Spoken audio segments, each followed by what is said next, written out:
Hello Neighbor 1 was a massive failure, and yeah, it's not hard to see why. As it was so bad, for some reason, it got a sequel in 2022, and it is also considered a bad game. But now in 2024, with many years and updates behind them, are these games still as bad as they were on release? In this video, I'm going to 100% complete both games to find out why they are so bad, why they failed so hard, and does Hello Neighbor 2 improve on the first? Before we answer those questions, we gotta start with the OG. Hello Neighbor 1. What a dumpster fire of a game. I do wonder if it's got better though. We start in the beginning of Act 1 as a child named Nikki Roth chasing a ball down the street and demonstrate an alarming lack of ball skills. Bro is not Mbappe. We hear glass smashing and screaming from the house next to us. We investigate and get captured by the neighbor, jumping through his own window. Oh yeah, this game is going to be fun. Now, in the beginning of Act 1, the aim is clear to get in that basement. And to do that, we'll need to collect 4 items from around the house. Now, in my opinion, as a child, that's probably the opposite of what we should do, but I guess we have to get that platinum trophy. Speaking of the plat, we need to get 17 trophies, 15 of which are in Act 3 and 2 in Act 4, so we don't have to worry just yet. As I try to find out what to do, I keep getting caught by the neighbor who keeps jumping through his own windows. Yeah, this won't be the last of his strange behaviors. We from onto the roof and get in through smashing the windows. We find the key and use it on the car to get the magnet gun. Using the magnet gun on the cardboard boxes, we can get a crowbar and a key, which we can then use to go into the building and get the wrench. Yeah, a lot of this game is just get one thing to open another thing to get another thing. It's very repetitive. I mean, it's only the first act, so there is a lot of potential for it to get better. I heavily doubt it though. We then use the wrench to get on top of the roof, and for some reason the neighbor follows us up and I somehow fall to my death and wake up in a random hallway. I don't even know. Inside, we witness a car crash, and it seems the neighbor lost his wife or something, and apparently that caused him to kidnap children. I don't know, this game's story just doesn't make sense, but I'll try to explain it at the end the best I can. Get back to where we were and collect the key we need to get into the basement. Now this basement is weird as hell, as we enter via a washing machine and find a room with a bed in the middle and fake lights. This is very creepy. It turns out we can knock over these lights and find the rest of the basement. For some reason, the basement is huge and so creepy and dark. This game has many flaws, but the atmosphere is definitely not one of them, and is definitely hiding children, I can't lie. One thing that is definitely standing out at me like a sore thumb is the gameplay. Like, the game just feels so rigid, and the puzzles just don't work as intended, I feel. A lot of people on the release of the game agreed with this, and looking at the game now, it doesn't look like it's changed at all. The basement was so easy, like I flicked 2 switches and got through the door simply. The neighbor then chases us through this maze, and we reach a door we can't unlock. So it looks like we're his next victim. Okay, get in. Hey, yeah, you know I do it big. Man, I do it big like ice on that head. After we get caught, we begin Act 2, where it feels like we've been trapped in this basement for months. Our objective for Act 2 is to escape this house. We begin by making it out of our room and moving through the vent to get outside. We are then greeted by a massive fence, and I have no idea how to even manage to escape this fence, so I just explore and throw a basketball through a window. Moving upstairs in the house, we come across a room full of water with a shark. To deal with this water, we're going to find 3 valves to drain it. However, they're just completely random in location and just out of place. Like, the puzzles in this game are just simply illogical, and they just don't require you to be smart. The game is designed like they're expecting you to follow a guide, which in my opinion is no way to make a good game. We find our first valve, and this is where the game starts to truly break.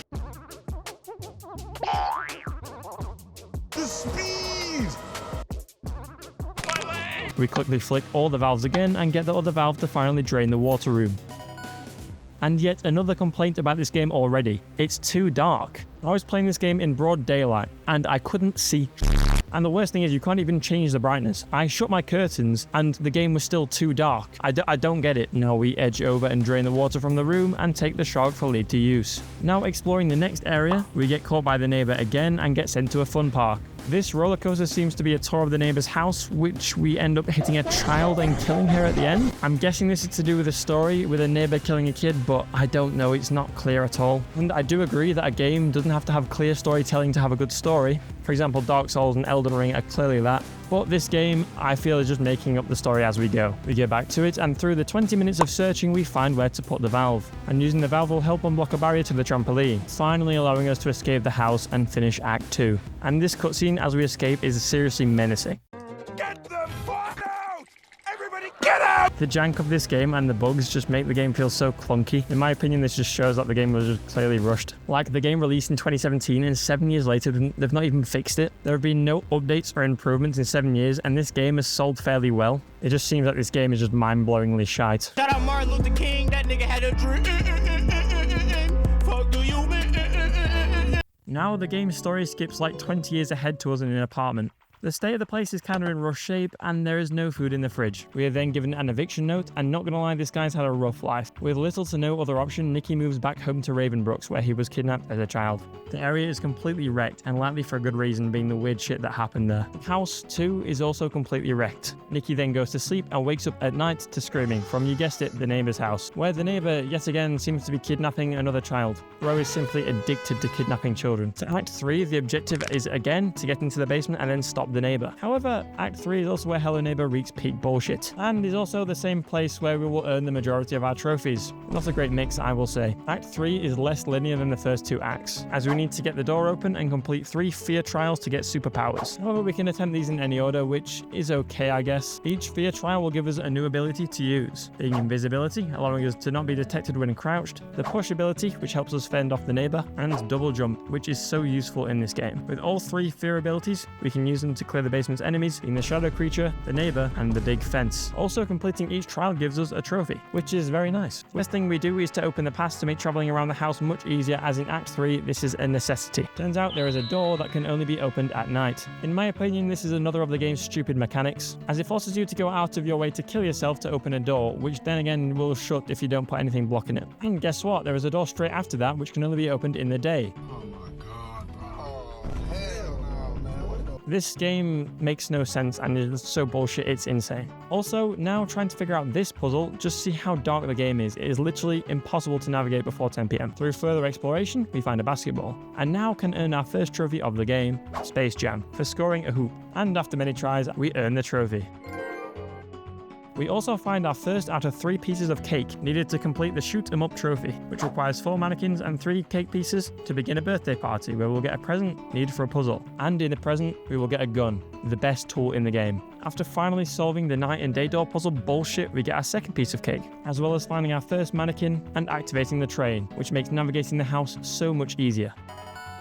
I mean, the house is cool and all, but with a janky movement, it's just so hard to navigate. Another way of this game making the most simple things just annoying. Now we work on getting the crowbar, which you find in the fuse box, but it's glowing hot, so we will need to find water to cool it down. We use the shower and get it to normal, obtaining the crowbar to get rid of the boards to open the door. Don't they know I'm busy spoiling myself? Now, with the crowbar, we can move on to collecting everything else, being the keys needed for the shadow rooms. We collect the first key behind a painting using the magnet gun. Now we move on to our first shadow room to earn the invisibility ability. And the trophy, bacon. Bit of a weird name. The whole point of this shadow room is to use the invisibility to navigate this market and get 5 objects, which we will then place in our cart and hopefully not get caught by mannequins. And just like anything in this game, this minigame is so janky. As to progress, we need to bump the cart, and doing so causes items to almost always fall out, again making it harder than it needs to be. These mannequins also have no chill. They are just so fast, and getting caught will require us to restart all again. We finally managed to get to the end and never have to do that terrible minigame ever again. Completing that minigame, we earn our second trophy. Now we move on to a quick puzzle, where the neighbor has frozen his keycard. So, the logical solution, to get a water can and pour water on it. And doing so, we come closer to opening the door. For the next puzzle, we need to freeze another body of water in the house to obtain a gramophone to help us access the roof, as for some reason this gramophone causes trees to die. Yes, the puzzle design is terrible, we already know this. What way do you think we can freeze this water? Is it 1, decrease the temperature of the room to freezing? Is it 2, start edging? Or is it 3, obtain a globe, place it in our freezer, then place it on a switch, which then freezes the water?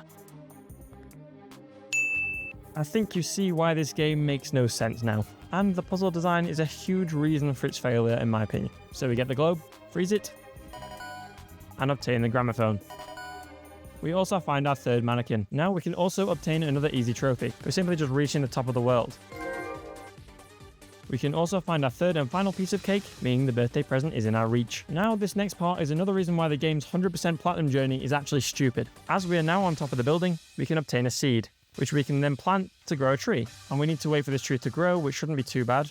And when it's grown, we can get an apple from that tree and then earn a trophy. However, this game takes 3 real-life hours to grow, so if you actually plan on completing this game for some random reason, do this first in Act 3. It will save you so much time. On the way down, we find our final mannequin, place it down, and earn the trophy Shoot 'em Up, which also gives us the best tool in the game, the gun.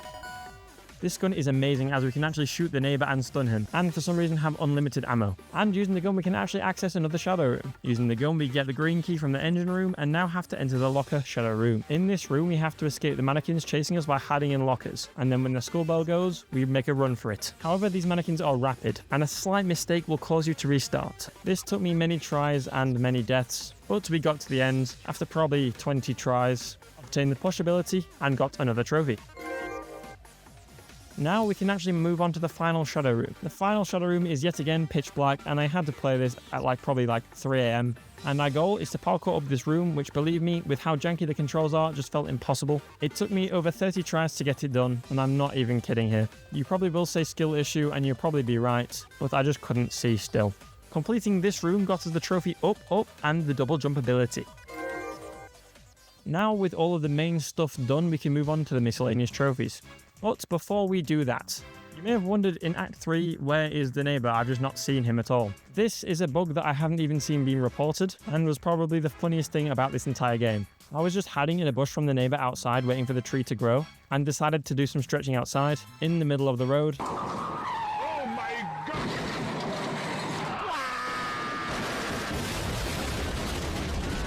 Yep, he got hit by a car and died, so I didn't have to deal with him the entire of Act 3. And you may be thinking if I just restart the game this would fix. It didn't fix, he was actually dead. As I was waiting for this tree to grow, I actually grew tired, so I just took a nap. And as I woke up, the game had crashed. So I had to wait another 3 hours, and yeah, this game crashed probably about 10 times. Finally, we got the trophy for growing the tree.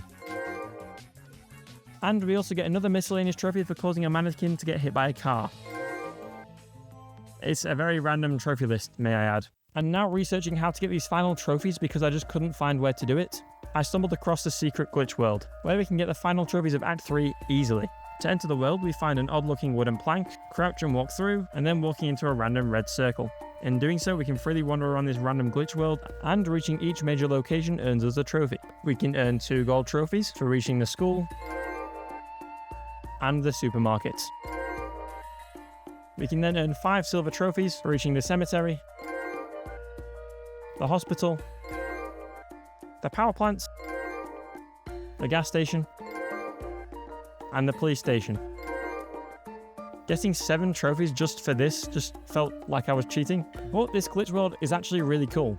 It adds more to the game than I actually would have thought it would, and is a very fun addition actually increasing the game's depth. Albeit the depth is still paper, but the glitch world is one of the highlights of the game for me, and of course gives us some easy gold trophies which I will definitely take. I just love gold trophies. With Act 3 nearly done, we can finally enter the basement and enter the finale and boss fight. However, due to the stability of the game being non-existent, I lost all my abilities apart from double jump, which isn't really needed in this last section. So I actually couldn't finish the game, I just kept dying and dying to this shadow figure. So I just redid Act 3 from the start, and this happened again and again. And yeah, it just kept bugging out. I don't get how this game 7 years on and so popular is this bad. And I actually didn't think I would beat the game or get the plat, but I found a way around it. Since this game has so many bugs and glitches, I could use that to my advantage. You can use bear traps to glitch through doors, so you don't actually have to get keys or anything like that. And now using these glitches, we can actually bypass the Shadow Demon entirely. For once, a glitch helped me. But the bug actually cost me 2 hours, so swings and roundabouts. We get to the end door, push the neighbor away, and finish Act 3. Now for the craziest act of them all. Starting off as soon as we escape the neighbor in Act 3, we are placed in a house within a white void with grating music playing. And even for this game, this is just insane. And lo and behold, a kaiju neighbor appears. The neighbor then breaks the house and we are free to move about. And one thing about this boss fight that makes no sense, the neighbor is not attacking us, we can just do whatever we want. If anything, the neighbor just looks confused. However, the goal is clear, just to take down the neighbor, you know, get in the house on his back. Starting off, we first use the train to open the path to damaging the neighbor, and then follow it up by using the basketball to turn on the toaster. I don't think I can further reinforce the point that this game's puzzles just don't make sense at all. And now we can use the toaster to move around the arena, but first need an umbrella to do so. And getting the umbrella requires us to parkour up this elevator, pressing a switch and then releasing hundreds of umbrellas. Now with an umbrella we can start dealing damage. First we get some Mentos and put it in Coke to send it flying at him. Secondly, we use the path we opened earlier to get to the house and obtain the candle. Now we can use this candle to set off a firework, further dealing more damage. We then send a baseball flying at him as well as shooting him with an arrow. In my opinion, it would have been far easier just to shoot him, but we're almost done now, so it's fine. Finally, we jump on his back and enter the house, concluding the boss fight and also earning a trophy. Now we have to take down the shadow creature, starting off in the shadow realm, where we have to protect a boy who is Nikki as a child. This boss fight, like the last one, was incredibly underwhelming, kind of characterizing the whole game. How this boss fight works is that we have to walk in front of the shadow creature's attacks, shielding Nikki from them. All we have to do is walk and stand in front of him, and that's it. Doing so, we grow bigger and bigger after every attempt. Protecting him the final time, we can break out and destroy the shadow creature. This earns us our final trophy for beating the game, and of course, the beautiful platinum trophy.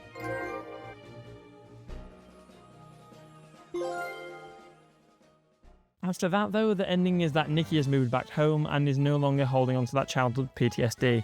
And overall, this game was one of the experiences of all time. Honestly, a 2 or 3 out of 10. For the story, it kind of makes no sense, but I actually researched it after the game. And on Nikki's side, it's about escaping that childhood PTSD, but for the neighbour, it's a lot deeper than you'd think. And I will explain after Hello Neighbor 2. For the gameplay, extremely rough. The repetitive and easy but stupid puzzles that glitch out 90% of the time, when mixed with janky controls, is just so frustrating. And as well as the stability, the game crashed countless times. I actually didn't count because I just gave up. And one thing about this game I've heard not a lot of people actually talk about is the audio and sound design. Like for me, those are big things, and in this game it's seriously terrible. It's just all awful music and just stock sound effects with horrendous quality. The game was a dumpster fire on release and has not changed at all. So if you want to play it, you can get the authentic shit Hello Neighbor experience now. You can just get it on PlayStation Extra like I did, to be honest. And if you plan to plat this, first off, don't. But if you still want to plat it, use a guide for the whole game. It will save you so much time and frustration. The game's actually not worth playing. Do not put yourself through it. Now, let's move on to Hello Neighbor 2 and see if the devs have learned from this, and if they've made it a game that is slightly enjoyable. Hello Neighbor 2 released on December 6th of 2022, so it's fairly recent. Let's delve into this much anticipated sequel to the first and get to deal with the mysterious Birdman, who is featured in all of the promo material. I can't wait to see him in the game. We start off again in Raven Brooks, drunk driving. We're a news reporter and we are investigating missing children, and we are also drinking EFOC. It's EFOC, and it's funny. Shortly after, we find the neighbour is touching up yet another child, which is his own son this time, and is also the missing child that we have on our board. We get many photos of this, and of course, the neighbour ain't happy. So he gets a shovel and comes our way. He then smashes our window as we drive off, and the Birdman appears and we swerve. I really hope that's not the last time we see him.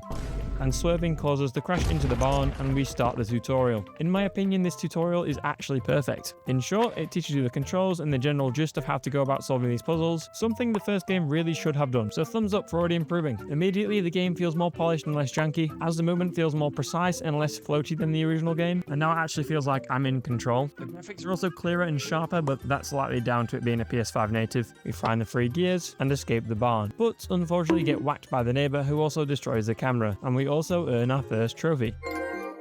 Now, out of the tutorial, I'll explain how the game works. For Hello Neighbor 1, the acts were incredibly jumbled up, with no clear logical indication of what to actually do, with so many items in just random places and nothing making sense. This was a huge complaint, and in Hello Neighbor 2, they seem to have fixed that. The game is set out into 4 days and 5 nights.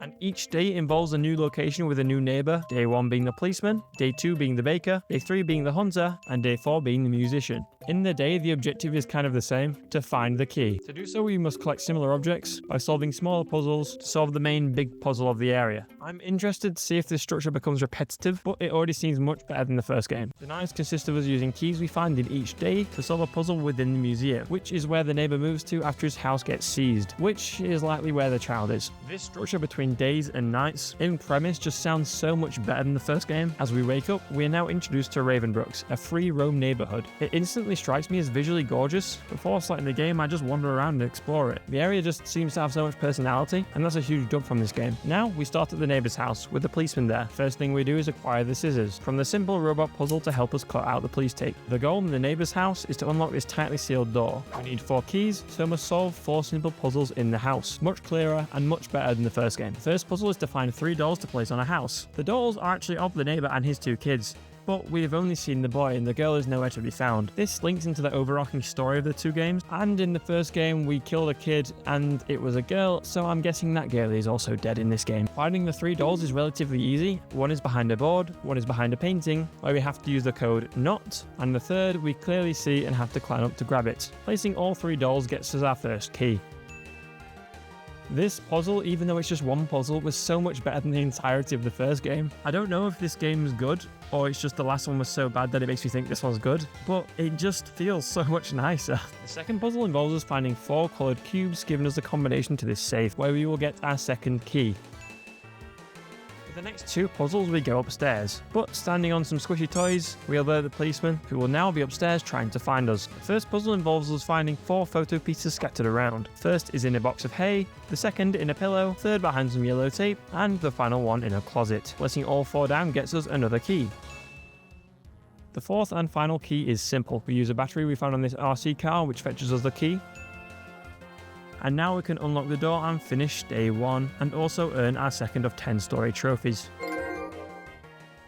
There are 14 trophies in total, with 4 being miscellaneous, but we'll get to them soon. The first day in Hello Neighbor 2 was just so much better than the entirety of the first game. It felt clear, fun, and rewarding. I also had many close encounters with the policeman, and ended up teabagging him, running away many times. Going into the basement, we find the newspaper article, which hints that the neighbor is in the museum, so we go there for night 1. We also find a paper aeroplane from the missing kid coming from the museum. At night, Ravenbrooks looks so cool too. The design team in this game did so well. As we get to the museum, we find the shovel, and night 1 ends from us collapsing. This earns us our 3rd trophy.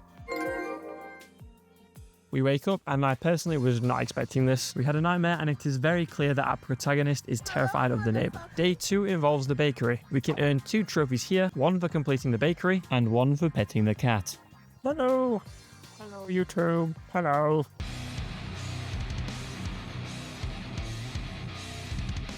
The bakery is a much simpler and smaller area than the neighbour's house, and our objective is to find the missing numbers to place on the cash register, which contains the missing key. We also got to avoid the baker woman, who bakes pretty nice cakes, if you know what I mean. First off, we get the valve, and using this valve we turn the furnace and almost get caught already. We then use the scissors to obtain a clock handle, but unfortunately are caught, and for some reason she smells us. This bitch be freaky like that faux show. Starting from the beginning again, we get back the clock handle and add it to the clock. Looking around for clues for what time we should set the clock to, we find the number 5 in a bush, so trim it to get our first number.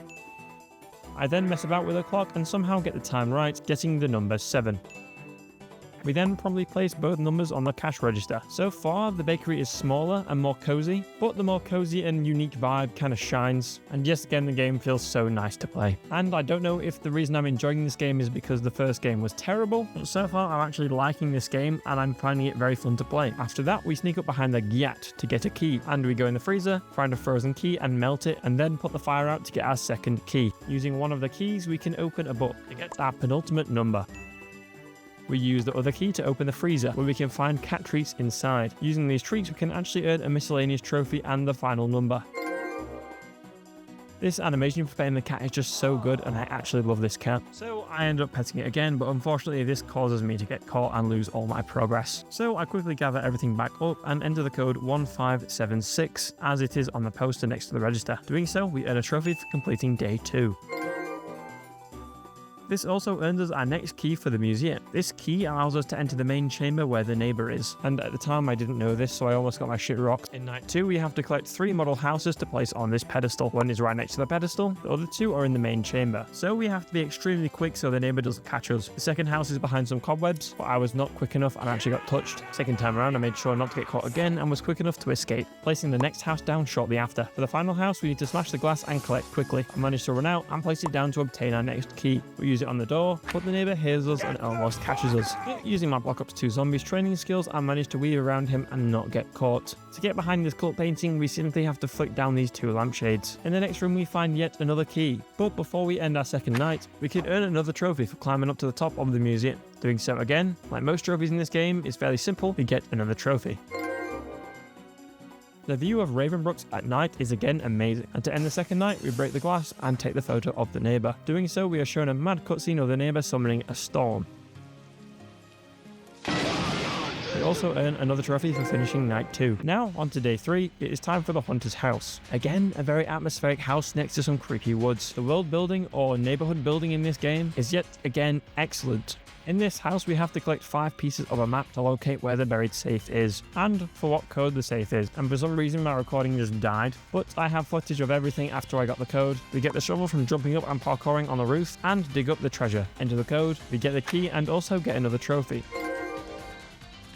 Day 3, even though you didn't see it, was another fun one. The house was very fitting for a hunter, and there was a lot of taxidermy, which is really creepy. The design of these houses really do tell good stories about the neighbours. Something that I actually love personally is environmental storytelling, and this game unironically does it really well. Beginning in night 3, we use the bakery key to open another door. Inside is a safe and a post-it note showing what we need to do. We need to find a clock for the code. It took forever just to find the clock with the neighbour following us around. I found the clock, but it had 3 missing parts, so I just used Google. I apologise. We also earned the trophy for ending night 3. Now on to day 4, it is time to take on the largest house or mansion belonging to a musician. In this area we can also earn another miscellaneous trophy for petting the dog. Inside this house, from how fancy and expensive everything seems, it clearly shows how successful this guy is. Inside we find a fire extinguisher. We can now use it to put out the BBQ to get the meat. Using this meat we can bribe the dog, letting us dig up the patch beside him, and petting him also earns us another trophy. In this area, the goal is to collect 5 trophies and place them on this pedestal. We get the first from using the shovel on the dig spot and giving the statue the golden spire. We then place it down and look for the next one. Climbing onto the attic through the outside, we carefully move across the next attic to obtain the fuse, which we'll need to use in another room. Taking out the fuse also releases a trophy for us to pick up, which we promptly place down. In the bedroom, we jump onto the ceiling using the bed and collect the trophy up there and then place it down. Up there we can also import the fuse, which unlocks a safe. Doing so, we get the penultimate trophy and place it down. Trying to get this last trophy, I get cocky, run out, and get caught, with the neighbour being surprisingly faster than me. That's not saying anything about his appearance, he just has tiny legs. This kill animation yet again just has so much personality injected into it, which is such a W design choice, and has more attention to detail than the first game. Onto the last puzzle, we play 4 piano keys in this order to open up the final room, which we can use the golden vinyl in. Doing so activates party mode, lowering the ceiling for us to jump onto. Up there, we can find our final trophy. Placing it down, we find a steering wheel, which can be used in the next room to open the door. All we have to do is line up the wheel with a compass. Simple. Grabbing the key, we can complete the final day and earn a trophy. In night 4, you guessed it, we use the key, which unlocks the final room where we can obtain the wrench. We can use this wrench to open another door, which inside contains a book. Using this book, we can hit 3 books on the shelf to obtain the bear head. And now in this area we can earn our final miscellaneous trophy, Mad Scientist, which involves just mix and matching the heads of the animals, but I didn't even do that and it still popped. For me, I just had to put the bear head on the bear body and it gave me the trophy, which is not supposed to do, but I'll take it. Collecting 3 animal heads, we will complete night 4. In the garage, we can find the boar head in a car boot. Not sure why that's there, to be honest, but we'll take it. Placing the boar head down, we unlock the main attic of the museum, which is where the child has been hidden. We unlock the door, find the kid, and complete night 4 and earn a trophy. Unfortunately, the neighbour finds us and almost kills us, but throws us and locks us in the cage instead. Now we are on to night 5 for the finale. Now you may be wondering, why are we going through this game much quicker than the first one? That's because this game does not bullshit. It is straight to the point and it's very short. The first thing we need to do is to escape the attic. The lock is preventing us, so we need to find 5 coloured numbers. The first is purple, which is the number 5. The second is red, which is 0, and the third is blue, being number 2. For whatever reason, I just couldn't find the other numbers, so I just guessed and used trial and error until the lock broke. Now escaping, we find a hatch and drop down. The goal is now to Get the fuck out!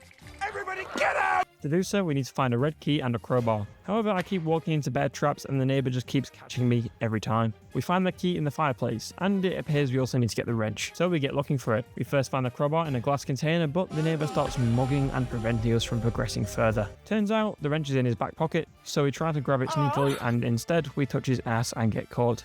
We finally get the wrench from hiding in this alcove and unlock the fireplace. We also get the fire extinguisher using the wrench too, and then we use the fire extinguisher to blow off the neighbour and get the key. And now we have the crowbar and we can open the door and we now finish the game. Opening the door, we try to escape with the child, but the neighbour tries again to stop us, but is then crushed by a huge bird. However, instead of escaping, the kid goes to the neighbour. We know it's his dad, but still he just tried to molest it. Shortly after, we are whacked by a shadowy figure and are dragged off, and the game ends. as we see the child helping the neighbour, meaning that everything in this game we did meant nothing. What a shite ending. I mean, we get the final trophy for beating the game and then get the platinum afterwards.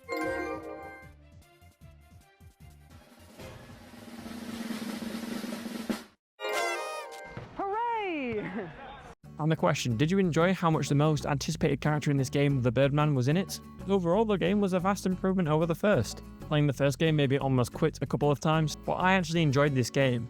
I played no games in the gap of playing the first one and then this one, so Hello Neighbor 2 seemed quite polished. The game clocked in about 2 hours, but better to be short than drag on. The game didn't outstay its welcome, which is much better than the first. Gameplay, so much smoother. Puzzles, so much clearer, and it actually had spice to it, with there being much more personality just poured into each level in the neighbor and the environmental design. A star for improvement.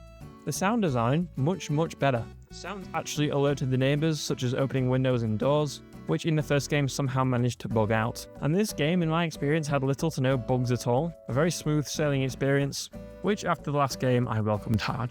However, the story in this game was kinda mid. Each neighbor didn't serve any other purpose other than just having a key, which is kind of disappointing, but still it's much better than the first game. But the whole point in this story was that the neighbor lost his wife and daughter because his wife died in a car accident and his son killed his daughter. His son did kill his daughter, very dark. So he locks his son away so he doesn't get into trouble, and his son wants to escape the neglect, so asks for help. If I was a son, I would just be happy that I've not been caught by the police. That's it. Legit. That's all the mystery has been hiding. Kind of explains the ending as well. It's yet another kid-friendly horror story, which kids just seem to go mental for. I don't get it personally. If kids can justify enjoying Garden of Banban 1 through 4, then they'll enjoy anything. But overall, Hello Neighbor 2 is a massive improvement over the first game, with a much more enjoyable and streamlined platinum experience, wasting no time and not bugging out. For me, rating it, I'll probably say a 7 out of 10. Short, simple and good. To improve, I'd say the story needs to be better, and the game needs a bit more depth, I feel, and overall it was just a genuinely nice experience. But where the fuck was the Birdman? Seriously though, if your main advertising metric isn't even in the game for more than 2 seconds, what's the point? In the end, Hello Neighbor 1 was a buggy mess on release and is still a buggy mess now. Everything about that game was just so unstable and just terrible. And even if the sequel was good like this one, it still gets a bad rap. Hello Neighbor 2 was much better. It was more simple, more linear, and I actually enjoyed it much more because of that. And the linear approach served it really well. And many people class it as failed, but for me, I wouldn't actually say it failed. So yeah, Hello Neighbor 1 bad, Hello Neighbor 2 good. If you enjoyed this vid, please like and sub. More content similar to this coming soon. Thank you and bye.